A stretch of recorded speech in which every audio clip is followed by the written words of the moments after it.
매일 성경 묵상을 돕는 해설 가이드입니다. 안녕하세요, 묵상 코치입니다. 함께 읽고 나눌 말씀은 출애굽기 16장 1절에서 21절까지 말씀입니다. 먼저 1절에서 12절 읽겠습니다. 이스라엘 자손의 온 회중이 엘림에서 떠나 엘림과 시내산 사이에 있는 신강야에 이르니 애굽에서 나온 후 둘째 달 15일이라. 이스라엘 자손 온 회중이 그 강야에서 모세와 아론을 원망하여 이스라엘 자손이 그들에게 이르되 우리가 애굽 땅에서 고기 가마 곁에 앉아 있던 때와 떡을 배불리 먹던 때 여호와의 손에 죽었더라면 좋았을 것을 너희가 이 강야로 우리를 인도해 내어 이 온 회중이 죽여 죽게 하는도다. 그때 여호와께서 모세에게 이르시되 보라, 내가 너희를 위하여 하늘에서 양식을 비같이 내리리니 백성이 나아가 일용할 것을 날마다 거둘 것이라. 이같이 하여 그들이 내 율법을 준행하나 아니하나 내가 시험하리라. 여섯째 날에는 그들이 그 거둔 것을 준비할지니 날마다 거둔 것에 갑절이 되리라.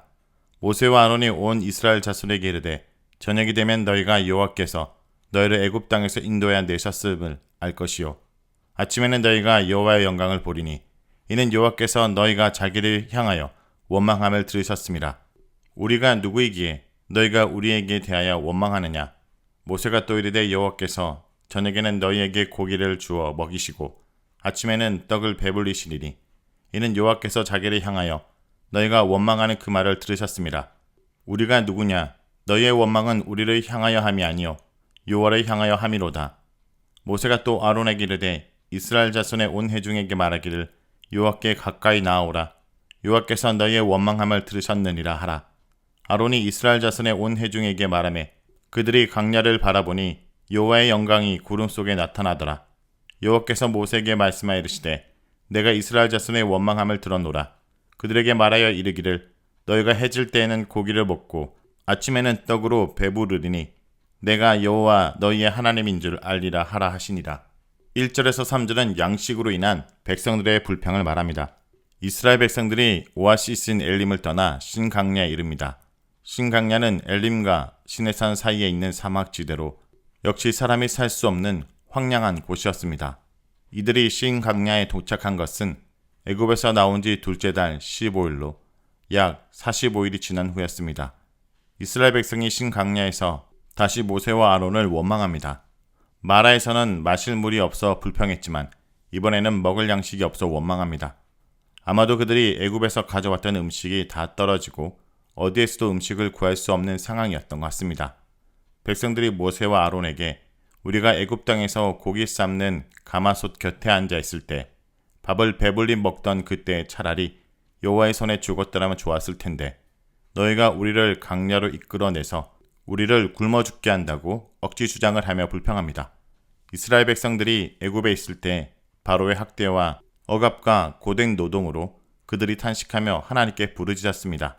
이에 하나님께서 기적을 통해 그들을 애굽에서 나오게 하시고 자유케 하셨습니다. 그런데 애굽을 떠나 강야로 나온 후 애굽에서 가져온 음식은 다 떨어지고 강야 길에 공고함이 몰려오면서 애굽에서의 학대와 고된 노동으로 인한 괴로움을 다 잊어버리고 애굽에서 먹었던 음식들이 생각나며 서서히 애굽의 생활을 그리워하는 마음조차 들기 시작했던 것 같습니다. 그래서 아무것도 없는 이 강야에서 굶어 죽느니 차라리 애굽에 있을 때 여호와의 손에 죽었더라면 좋았을 것이라고 원망합니다.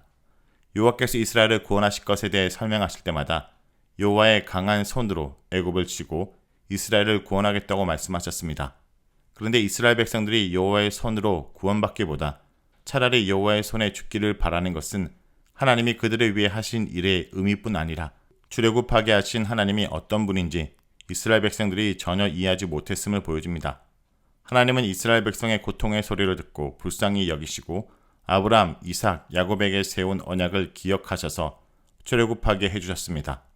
하나님은 그 언약 백성에게 변함없이 신실하게 사랑을 베푸시는 분이며 지극한 사랑뿐 아니라 놀라운 능력으로 기이한 일을 행하시고 구원하신 분입니다. 그들에게 베푸신 출애굽의 구원이 얼마나 은혜롭고 놀라운 일인지 그들은 알지 못했습니다. 따라서 배고픔을 견디지 못해 자유와 해방보다 차라리 노예로 살면서 배부른 것이 더 낫다라고 생각했습니다. 4절에서 9절은 일용할 양식을 주겠다고 약속하신 하나님에 대한 내용입니다. 모세와 아론에게 하는 백성들의 원망을 들으시고 또한 실제 양식의 부족과 필요를 보신 하나님께서 백성들에게 일용할 양식을 주겠다고 모세에게 말씀하십니다. 마치 하늘에서 비가 내리듯 하나님께서 양식을 하늘에서 내려줄 것이고 이스라엘 백성들은 매일 밖으로 나가서 그날 먹을 만큼 양식을 거둬들이라고 하십니다. 그리고 안식일인 일곱째 날에 쉼을 얻기 위해 여섯째 되는 날에는 매일 거둬들인 것의 갑절을 거둬들이라고 말씀하십니다. 하나님이 말씀하신 대로 그들이 과연 따르는지 지켜보시며 이것으로 백성들을 테스트하겠다고 말씀하십니다. 하나님께서 하늘에서 양식을 내려주시는 것은 사람이 떡으로만 사는 것이 아니라 여호와 입에서 나오는 모든 말씀으로 산다는 것을 가르치시기 위함이었습니다. 실제로 하늘의 양식을 공급하시면서 그것을 거둬들이는 것에 관한 지시사항도 말씀하시는 것을 통해 하나님께서 이스라엘 백성의 삶 속에 일과 쉼의 방식도 세워주심을 알 수 있습니다. 4절과 5절은 하나님이 하신 말씀을 간단히 설명하고 주요한 요점만 언급한 것입니다. 6절부터 9절에는 모세와 아론이 이스라엘 백성에게 하나님의 말씀을 전하는 것을 좀 더 자세히 설명하고 있습니다. 그들은 먼저 백성들에게 저녁 때가 되면 여호와께서 너희를 애굽에서 이끌어 내셨다라는 것을 분명히 알게 될 것이고 아침이 되면 여호와의 영광을 볼 것이다 라고 말합니다. 즉 저녁과 아침에 애굽에서 그들을 이끌어내신 여호와 그분의 영광을 다시 한번 분명하게 경험하게 될 것을 말합니다. 여기서 여호와의 영광을 본다라는 것은 10절에 여호와의 영광이 구름 속에 나타나는 것을 볼 것이라는 의미라기보다는 8절에 저녁에는 고기를 주어 먹게 하시고 아침에는 떡을 주어 배부르게 하시는 기적을 통해 하나님이 어떤 분인지 그분의 영광을 경험하게 될 것이라는 의미입니다. 모세와 아론이 연이어 말합니다. 백성이 하나님의 영광을 이렇게 분명하게 경험하게 하시는 것은 이스라엘 백성이 하는 원망을 여호와께서 들으셨기 때문입니다. 저녁에는 고기를 주어 먹이실 것이고 아침에는 떡을 주어 배부르게 하실 것입니다. 우리가 누구라고 너희는 우리를 원망하느냐? 우리가 누구냐? 우리는 아무것도 아니요 단지 그분의 말씀대로 수행하는 자들일 뿐이다. 너희가 원망하는 것은 우리를 향해 하는 것이 아니라 여호와를 향해 원망하는 것이다 라고 말합니다. 그들이 자신들의 지도자인 모세와 아론을 원망하지만 사실 이 원망은 모세와 아론을 향한 것이 아니라 그들의 진정한 지도자인 하나님을 향한 것이라고 모세가 지적합니다. 그러면서 아론을 통해 모세가 모든 백성에게 여호와께서 그들의 원망하는 소리를 들으셨고 그들의 원망하는 소리를 들으셨다라는 것을 증거하기 위해 백성들에게 그의 영광을 나타낼 것이므로 여호와 앞으로 가까이 나오라고 말합니다. 10절에서 12절은 구름 속의 영광 중에 나타나신 하나님을 말합니다. 여호와는 모세에게 말씀하시고 모세는 여호와의 말씀과 함께 모든 말을 아론을 통해 백성에게 전달했습니다. 아론이 백성에게 말씀을 전하자 백성들이 강야 쪽을 바라볼 때 구름 속에서 여호와의 영광이 나타납니다. 여호와께서 영광을 나타내시고 구름 가운데서 말씀하시므로 그의 종들을 통해 하신 책망과 약속의 말씀을 백성에게 확증해 주십니다. 백성들 앞에서 여호와께서 모세에게 다시 말씀합니다. 이스라엘 백성이 원망하는 소리를 내가 다 들었다. 너희가 해질녘에 고기를 먹고 아침에 떡을 배부르게 먹게 될 것이다. 그제서야 내가 여호와 너희 하나님인 줄 알게 될 것이다 라고 말씀하십니다. 이스라엘 백성들이 이전에 수많은 기적과 도우심으로 여기까지 왔건만 그 모든 것을 다 잊어버리고 눈앞에 어려움만 보면서 하나님의 말씀과 약속을 무시하는 깊은 불신에 빠져 있습니다.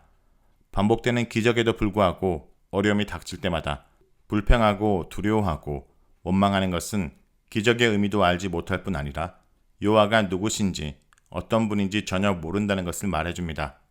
난 넣고 기억자를 모르듯 수많은 기적과 도움으로 사랑과 돌보심과 능력을 계시하건만은 여호와 하나님에 대해 전혀 깨닫지 못하는 영적 암흑 속에 있는 것입니다. 여호와께서는 다시 한번 기이한 일, 하늘에서 양식을 비처럼 내려주심으로 백성들에게 여호와가 그들의 하나님이신지를 알려주려고 하십니다. 다음은 13절에서 21절입니다. 저녁 때 메추라기가 와서 진을 덮이고 아침에는 이슬이 진 주위에 있더니 그 이슬이 마른 후에 강야의 지면에 작고 둥글며 서리같이 가는 것이 있는지라. 이스라엘 자손이 보고 그것이 무엇인지 알지 못하여 서로 이르되 이것이 무엇이냐 하니 모세가 그들에게 이르되 이는 여호와께서 너희에게 주어 먹게 하신 양식이라. 여호와께서 이같이 명령하시기를 너희 각 사람은 먹을 만큼만 이것을 거둘지니 곧 너희 사람 수요대로 한 사람에게 한 오멜씩 거두되 각 사람이 그의 장막에 있는 자들을 위하여 거둘지니라 하셨느니라. 이스라엘 자손이 그같이 하였더니 그 거둔 것이 많기도 하고 적기도 하나 오멜로 되어 본즉 많이 거둔 자도 남음이 없고 적게 거둔 자도 부족함이 없이 각 사람은 먹을 만큼만 거두었더라. 모세가 그들에게 이르기를 아무든지 아침까지 그것을 남겨두지 말라 하였으나 그들이 모세에게 순종하지 아니하고 더러는 아침까지 두었더니 벌레가 생기고 냄새가 난지라. 모세가 그들에게 노하니라. 무리가 아침마다 각 사람은 먹을 만큼만 거두었고 햇빛이 뜨겁게 쬐면 그것이 쓰러졌더라. 13절에서 16절은 메추라기와 만나를 주신 하나님을 말합니다. 여호와께서 모세를 통해 백성에게 약속하신 대로 저녁에는 고기, 아침에는 떡으로 배부르게 하십니다. 백성에게 고기만 주신 것도 아니고 떡만 주신 것도 아닙니다. 백성들이 우리가 애굽 땅에서 고기 가마 곁에 앉아 있던 때와 떡을 배불리 먹던 때에 여호와의 손에 죽었더라면 좋았을 것을 하고 원망했는데 그들이 고기도 먹고 싶고 떡도 먹고 싶다는 말을 들으시고 고기도 주시고 떡도 주십니다. 여호와께서 백성에게 주겠다고 말씀하신 바로 그날 저녁에 갑자기 수많은 메추라기 떼가 날아와서 백성들이 장막을 친 진영을 뒤덮었습니다. 홍해를 건너 이동하는 메추라기 떼는 긴 거리를 날아와 너무 지쳐서 육지에 이르렀을 때에는 마치 하늘에서 떨어지듯 땅에 내려앉았다고 합니다. 백성들은 사냥을 할 것도 없이 이렇게 떨어지듯 내려앉은 메추라기를 손쉽게 잡아 요리하여 먹을 수 있었습니다. 다음날 아침에는 이슬이 백성들의 진영 주위에 내려앉았습니다. 그 이슬이 마르자 강야의 대지 위에 작고 둥글며 하얀 서리처럼 세미한 것이 깔려 있었습니다. 이것을 처음 본 백성들은 이것이 무엇인가 하고 서로 물었지만 도무지 알 수 없었습니다. 신명기 8장 3절에 보면 너도 알지 못하며 내 조상도 알지 못하던 만나라고 말합니다. 이전에 어디에서 볼 수 없었던 것임을 알 수 있습니다. 이에 모세가 이것이 여호와께서 하늘에 내려주신 너의 양식이라고 말해줍니다. 그리고 이 하늘 양식, 즉 만나를 거두어 드리는 것에 대한 여호와의 지시를 전달합니다. 이것을 먹을 만큼만 거두어 드리되 한 사람의 한 호멜씩 가족의 수만큼 거두어 드리라고 지시하십니다. 이러한 하나님의 지시는 이 하늘 양식이 소중함을 일깨워줍니다. 아무것도 없는 강야에서 생존의 필수 가결한 양식이기 때문에 소중하기도 하지만 이 하늘 양식을 통해 하나님이 하시려고 의도하신 일로 인해 더욱 소중하게 다루도록 자세한 지시사항을 주신 것입니다. 17절에서 20절은 이스라엘 백성의 순종과 불순종입니다. 이스라엘 백성들은 하나님이 지시하신 대로 만나를 거둬들입니다.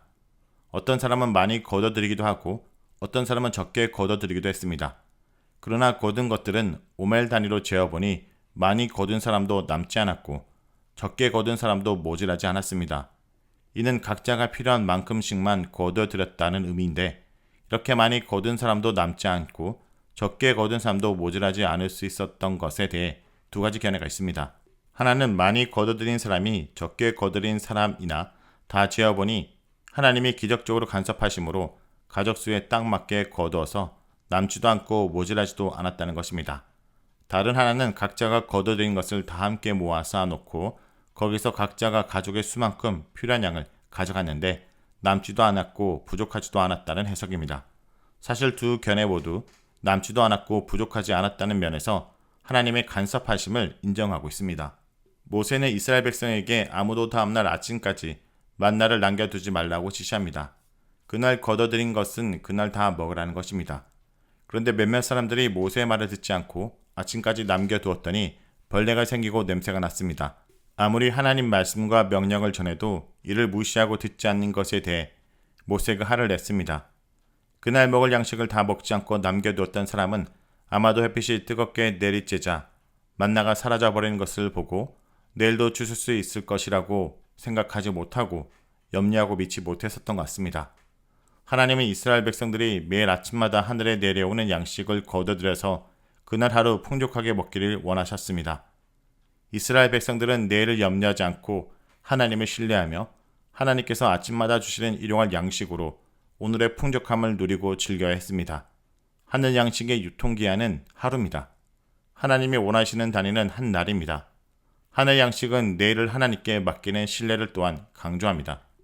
먹을 것이 없어서 강야에서 굶어 죽을 것 같은 상황에서 하나님께서 곧바로 하늘로부터 양식을 주셔서 모든 백성이 먹고 배부름을 얻었습니다. 그리고 하나님은 매일 이렇게 양식을 주겠다고 말씀하십니다. 이 일은 가나안에 들어가기까지 계속 이루어질 것입니다.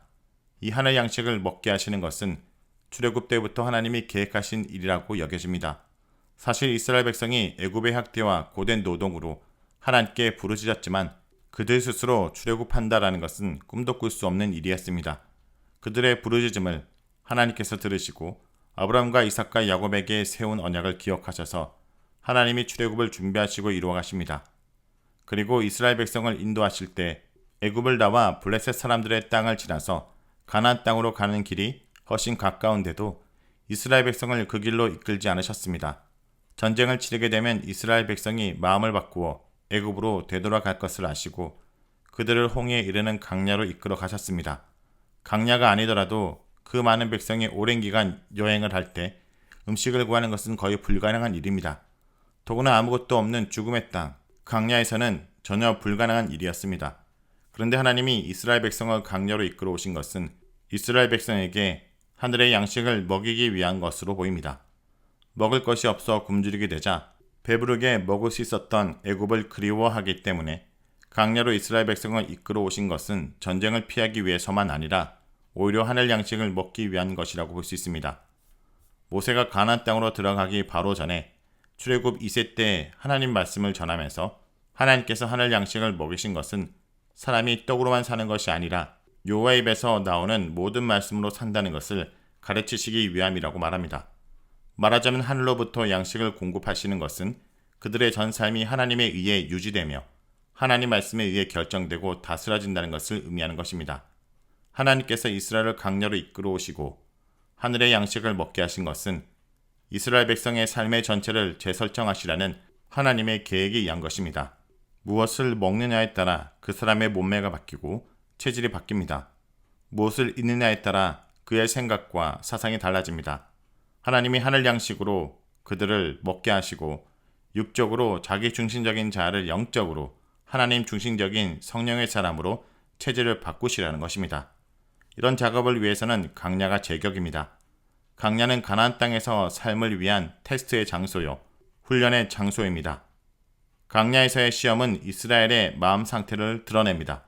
하나님께서 이스라엘 백성의 마음 상태를 모르시기 때문에 알기 위해 테스트하시는 것이 아니라 오히려 이스라엘이 깨닫고 그들의 마음이 순종의 증거를 드러내기 바라셔서 강야로 이끌어 테스트하시고 또한 훈련하시는 것입니다. 자, 여기까지가 출애굽기 16장 1절에서 21절까지 말씀입니다. 오늘 말씀을 통해 우리는 무엇을 묵상하고 적용해야 할까요? 하나님은 우리의 필요를 채우시는 분이지만 우리의 욕망을 채우시는 분은 아닙니다. 하나님은 백성들이 강야에서 매일 만나를 거두되 필요한 양만큼 거두게 하심으로 욕심을 절제하고 하나님을 철저히 신뢰하도록 훈련하십니다. 성도 여러분, 지금까지 나를 돌보신 하나님께서 이후로도 나를 돌보실 것을 신뢰하십니까? 혹시 필요 이상의 것을 욕심내어 하나님 말씀에 불순종하고 있지는 않습니까? 성도 여러분, 하나님은 우리의 필요를 채워주심으로 우리 인생의 진정한 필요는 그분 한 분이라는 것을 말씀해 주시는 것을 잊지 않는 하루가 되길 간절히 기도드립니다.